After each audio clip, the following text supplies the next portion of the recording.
ಬಿಹಾರ ವಿಧಾನಸಭಾ ಚುನಾವಣೆ ಪ್ರಚಾರ ಜೋರು ನಡೀತಾ ಇದೆ. ಚುನಾವಣಾ ಪ್ರಚಾರದಲ್ಲಿ ಯಾರು ಓದ್ತಾರೋ ಬಿಡ್ತಾರೋ ಪ್ರಣಾಳಿಕೆಯನ್ನಂತೂ ಬಿಡುಗಡೆ ಮಾಡ್ತಾರೆ.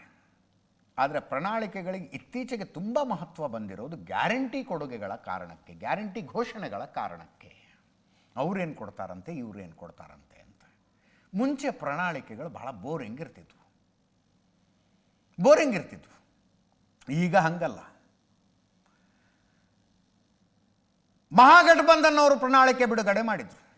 ನೀವು ನೋಡಬೇಕು ಅವರ ಪ್ರಣಾಳಿಕೆಯನ್ನು. ಇವ್ರದ್ದು ನೋಡೋ ಹಾಗೆ ಇದೆ, ಮತ್ತೆ ಯಾರೇನು ಕಡಿಮೆ ಇಲ್ಲ. ಒಂದೊಂದು ಕುಟುಂಬಕ್ಕೂ ಒಂದೊಂದು ಸರ್ಕಾರಿ ನೌಕರಿ ಅಂತೂ ಮಹಾಗಠಬಂಧನ್.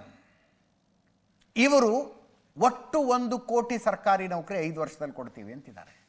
1 ಕೋಟಿ ಸರ್ಕಾರಿ ನೌಕರಿ 5 ವರ್ಷದಲ್ಲಿ. ನೆನಪಿರಲಿ, ಕರ್ನಾಟಕದಲ್ಲಿ 7.5 ಲಕ್ಷ ಸರ್ಕಾರಿ ನೌಕರರಿದ್ದಾರೆ. 7.5 ಲಕ್ಷ ಸರ್ಕಾರ ನಡೀತಾ ಇದೆ. ವೇಕೆನ್ಸಿಗಳನ್ನು ಲೆಕ್ಕ ಹಾಕಿದ್ರೆ, ಎಲ್ಲ ಸೇರಿಸಿ ಲೆಕ್ಕ ಹಾಕಿದ್ರು ಇನ್ನೂ 2.5 ಇಂದ 3.5 ಲಕ್ಷ ವೇಕೆನ್ಸಿ ಬರಬಹುದು. ಅಂದರೆ ಅಷ್ಟು ಜನರನ್ನು ರಿಕ್ರೂಟ್ ಮಾಡ್ಕೊಳ್ಳೋದಕ್ಕೆ ಅವಕಾಶ ಇದೆ. ಅಂದರೆ ಕರ್ನಾಟಕದಂಥ ರಾಜ್ಯಕ್ಕೆ ಎಷ್ಟು ರಾಜ್ಯ ಸರ್ಕಾರಿ ನೌಕರರು ಬೇಕು ಅಂದರೆ, ಟೋಟಲ್ ಈಗಿರೋರು ರಿಕ್ರೂಟ್ ಮಾಡ್ಕೊಳ್ಳೋರು ಸೇರಿಸಿದ್ರೆ ಅಬ್ಬಬ್ಬ ಅಂದರೆ 11 ಲಕ್ಷ. 11 ಲಕ್ಷ ಸರ್ಕಾರಿ ನೌಕರರಿಂದ ಕರ್ನಾಟಕ ರಾಜ್ಯದ ಗೌರ್ನಮೆಂಟ್ ಮಿಷನರಿ ನಡೆಯುತ್ತೆ. ಮಹಾಗಠಬಂಧನ್ ಹೇಳ್ತಾ ಇದೆ ಮನೆಗೊಂದು ಸರ್ಕಾರಿ ನೌಕರಿ ಕೊಡ್ತೀವಿ ಅಂತ. NDA ಹೇಳ್ತಾ ಇದೆ, ಅರ್ಥಾತ್ BJPಯನ್ನು ಒಳಗೊಂಡಂಥ ಮೈತ್ರಿ ಹೇಳ್ತಾ ಇದೆ 1 ಕೋಟಿ ಸರ್ಕಾರಿ ನೌಕರಿಯನ್ನು 5 ವರ್ಷದಲ್ಲಿ ಕೊಡ್ತೀವಿ ಅಂತ. ಎಲ್ಲೆಲ್ಲಿ ಯಾವ್ಯಾವ ಕೆಲಸಕ್ಕೆ ಹಚ್ತೀರಿ ಅವ್ರನ್ನ ಅವರೇ ಎಕ್ಸ್ಪ್ಲೇನ್ ಮಾಡ್ಬೇಕದನ್ನು. ಅಂದರೆ ಇದು ಆಗಬಹುದಾದಂಥ ಆಶ್ವಾಸನೆಯ, ನೆರವೇರಬಹುದಾದಂಥ ಆಶ್ವಾಸನೆಯನ್ನು ಅನ್ನೋದರ ಲೆಕ್ಕ ನೀವು ಹಾಕ್ಕೊಳ್ಳಿ. ಜೀವಿಕಾ ದೀದೀಸ್ ತಿಂಗಳಿಗೆ 30,000 ಸಂಬಳ ಕೊಡ್ತೀವಿ ಅಂತ ಮಹಾಗಠಬಂಧನ್ನ ಘೋಷಣೆ. ಜೀವಿಕಾ ದೀದೀಸ್ ಅಂದರೆ ಈ ನಮ್ಮಲ್ಲಿ ಆಶಾ ಕಾರ್ಯಕರ್ತೆಯರಿದ್ದಾರಲ್ಲ, ಅದಕ್ಕೆ ಇಕ್ವಿವ್ಯಾಲೆಂಟ್ ಅಂತ ನಾನು ಅನ್ಕೋತೀನಿ, ಇರಬಹುದು ಬಹುಶಃ. ಆಶಾ ಕಾರ್ಯಕರ್ತೆಯರ ರೀತಿಯಲ್ಲಿ ತಿಂಗಳಿಗೆ 30,000 ಸಂಬಳ ಕೊಡ್ತಾರಂಥವ್ರಿಗೆ ಮಹಾಗಠಬಂಧನ್ ಅಧಿಕಾರಕ್ಕೆ ಬಂದರೆ. ಇವರು ಕಿಸಾನ್ ಸಮ್ಮಾನ್ ಯೋಜನೆ ಅಡಿಯಲ್ಲಿ 6,000ದಿಂದ ಅಂದರೆ 6,000 ರೂಪಾಯಿ ಸ್ಟೇಟ್ ಗೌರ್ಮೆಂಟ್ನ ಕಾಂಟ್ರಿಬ್ಯೂಷನ್ ಇತ್ತು. ಈಗ ಆ ಕಾಂಟ್ರಿಬ್ಯೂಷನ್ನ 9,000ಕ್ಕೆ ಏರಿಸ್ತಾರಂತೆ. 12,000 ಕೇಂದ್ರ ಸರ್ಕಾರದಿಂದ ಬರುತ್ತೆ, ಅದಕ್ಕೆ 6,000 ಸೇರಿಸಿ ಕೊಡ್ತಿದ್ರು ರಾಜ್ಯ ಸರ್ಕಾರದಿಂದ. ಮತ್ತೆ ಅಧಿಕಾರಕ್ಕೆ ಬಂದರೆ 9,000 ಮಾಡ್ತಾರಂತೆ. ಸರ್ಕಾರಿ ನೌಕರಿಗೆ ಹಳೆಯ ಪಿಂಚಣಿ ಯೋಜನೆ ವ್ಯವಸ್ಥೆ ಮಾಡ್ತೀವಿ ಅಂತ ಮಹಾಗಠಬಂಧನ್ ಹೇಳ್ತಾ ಇದೆ, ಓಲ್ಡ್ ಪೆನ್ಷನ್ ಸ್ಕೀಮ್. ಇವರು SC/ST ವಿದ್ಯಾರ್ಥಿಗಳಿಗೆ ತಿಂಗಳಿಗೆ 2,000 ದುಡ್ಡು ಕೊಡ್ತೀವಿ ಅಂತ NDAದವರು ಹೇಳ್ತಾ ಇದ್ದಾರೆ.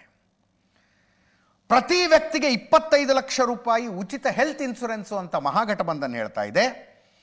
ಆಟೋ ಟ್ಯಾಕ್ಸಿ ಚಾಲಕರು ಮತ್ತು ಗಿಗ್ ಕೆಲಸಗಾರರಿಗೆ 4 ಲಕ್ಷದ ಇನ್ಶೂರೆನ್ಸು ಅಂತ NDA ಹೇಳ್ತಾ ಇದೆ.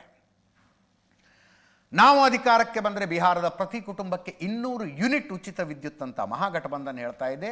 NDA 125 ಯೂನಿಟ್ ಉಚಿತ ವಿದ್ಯುತ್ತು ಅಂತ ಹೇಳ್ತಾ ಇದೆ. ಅವರು ಶುರು ಮಾಡಿಬಿಟ್ಟಿದ್ದಾರೆ ಈಗಾಗಲೇ ಕೊಡೋದಕ್ಕೆ, ಅಧಿಕಾರದಲ್ಲಿದ್ದಾರಲ್ಲ ಅವರು. ಮಾ ಬೆಹನ್ ಯೋಜನೆ ಅಡಿಯಲ್ಲಿ ತಿಂಗಳಿಗೆ 2,500 ಅಕೌಂಟಿಗೆ ಹಾಕ್ತಾರಂತೆ ಕಾಂಗ್ರೆಸ್ ಮತ್ತು RJDಯನ್ನು ಒಳಗೊಂಡ ಮೈತ್ರಿ ಅಧಿಕಾರಕ್ಕೆ ಬಂದರೆ.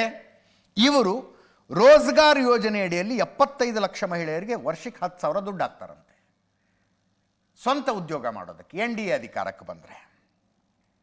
3 ಹಂತದ ಪಂಚಾಯತ್ ಪ್ರತಿನಿಧಿಗಳಿಗೆ ಪಿಂಚಣಿ ವ್ಯವಸ್ಥೆ ಮಹಾಗಠಬಂಧನ್ ಹೇಳ್ತಾ ಇದೆ.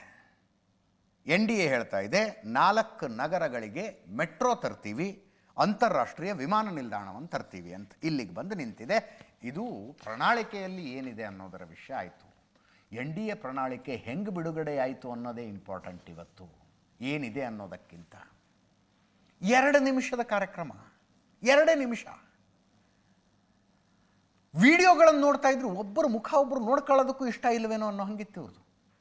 ನೋಡಿ, ಅಲ್ಲಿ JP ನಡ್ಡಾ ಇದ್ದಾರೆ, ನಿತೀಶ್ ಕುಮಾರ್ ಇದ್ದಾರೆ, ಸಾಮ್ರಾಟ್ ಚೌಧರಿ ಇದ್ದಾರೆ ಬಿಹಾರದ DCM,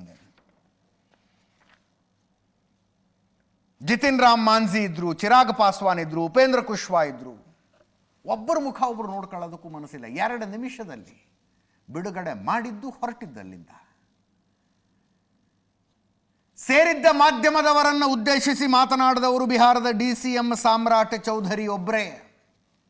ಅವರು ಎಷ್ಟೊತ್ತು ಮಾತಾಡಿದ್ರು? 26 ಸೆಕೆಂಡು. 26 ಸೆಕೆಂಡು ನೋಡಿ ಅಲ್ಲಿ ಅಷ್ಟೇ. ಬಿಡುಗಡೆ ಮಾಡಿದ್ದು, ಕೈ ಮುಗಿದು ಹೊರಟಿದ್ದು. What does this indicate? ಇದರ ಅರ್ಥ ಏನು? ಎಲ್ಲವೂ ಸರಿ ಇಲ್ಲ ಮೈತ್ರಿಯಲ್ಲಿ ಅಂತ. ಸೀಟ್ ಶೇರಿಂಗ್ ಈಸಿಯಾಗಿ ಮಾಡ್ಕೊಂಡ್ರು ಅವರು. ಹೊರಗಡೆ ಏನು ಭಾಳ ಗಲಾಟೆ ಗದ್ದಲಗಳು ಕಾಣಿಸದಂತೆ ಮಾಡಿಕೊಂಡ್ರು ಮಹಾಗಠಬಂಧನಿಗೆ ಹೋಲಿಸಿದ್ರೆ. ಅದಾದ ನಂತರ ತೇಜಸ್ವಿ ಯಾದವ್ ಮತ್ತೆ ಚಾಲೆಂಜ್ ಆಗ್ತಾ ಇದ್ದಾರೆ ಎನ್ ಡಿ ಎ ಮೈತ್ರಿಕೂಟಕ್ಕೆ. ನಿತೀಶ್ ಕುಮಾರ್ನ ಮತ್ತೆ ಮುಖ್ಯಮಂತ್ರಿ ಮಾಡ್ತೀರೋ ಇಲ್ವೋ ಘೋಷಣೆ ಮಾಡಿ ಅಂತ. ಮಹಾಗಠಬಂಧನ್ ಈಗಾಗಲೇ ಘೋಷಣೆ ಮಾಡಿಬಿಟ್ಟಿದೆ, ಅಧಿಕಾರಕ್ಕೆ ಬಂದರೆ ತೇಜಸ್ವಿ ಯಾದವ್ ಮುಖ್ಯಮಂತ್ರಿ, ಮುಖೇಶ್ ಸಹಾನಿ ಉಪಮುಖ್ಯಮಂತ್ರಿ ಅಂತ. ನಿಮ್ಮ ಮುಖ್ಯಮಂತ್ರಿ ಅಭ್ಯರ್ಥಿ ಯಾರು ಅಂತ ಕೇಳ್ತಾ ಇದ್ದಾರೆ ಅವರು. ನಿತೀಶ್ ಕುಮಾರೇ ಮುಖ್ಯಮಂತ್ರಿ ಅಂತ ಹೇಳೋದಕ್ಕೆ ಯಾರೂ ತಯಾರಿಲ್ಲ. ಅದಕ್ಕೆ ನಿತೀಶ್ ಕುಮಾರ್ಗೆ ಬೇಜಾರಾಗಿದೆಯೋ ಏನೋ ಗೊತ್ತಿಲ್ಲ. ಇಷ್ಟೇ ಆಗಿತ್ತು. ಈ ಪ್ರಣಾಳಿಕೆ ಬಿಡುಗಡೆಯಾದ ರೀತಿಯನ್ನೇ ವಿಪಕ್ಷಗಳು ಪ್ರಶ್ನಿಸ್ತಾ ಇರೋದು. ಏನಿದರ ಅರ್ಥ ಅಂತ ಕೇಳಿಸ್ಕೊಳ್ಳಿ.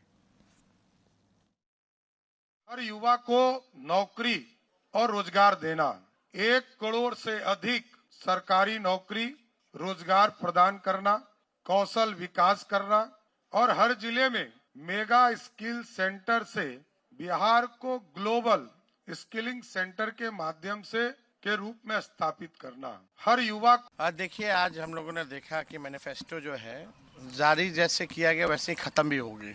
यानी 30 सेकंड के अंदर जो है इनकी घोषणा पत्र का जो कार्यक्रम था वो खत्म हो गया है. आदरणीय मुख्यमंत्री जी को तो पता ही नहीं होगा कि उस घोषणा पत्र में क्या है. शायद उन मैनिफेस्टो आज जारी किया गया, वो भी एक घटना बन गई प्रेस मीडिया के लिए भी, कि कहते 26 सेकंड का एक नेता लोग आए, उसमें अमित शाह जी भी और नीतीश कुमार जी भी, नड्डा साहब भी. 26 सेकंड. अभी कुछ मुझे मीडिया के साथी मिले हैं, वो कहने लगा हमारे जिंदगी के इतिहास के अंदर पहली बार कोई प्रेस कॉन्फ्रेंस 26 सेकंड की हुई. और बाद में उनके जो डिप्टी सीएम बीजेपी के नेता थे उनको एक्सप्लेन करना पड़ा. इसका मतलब है कि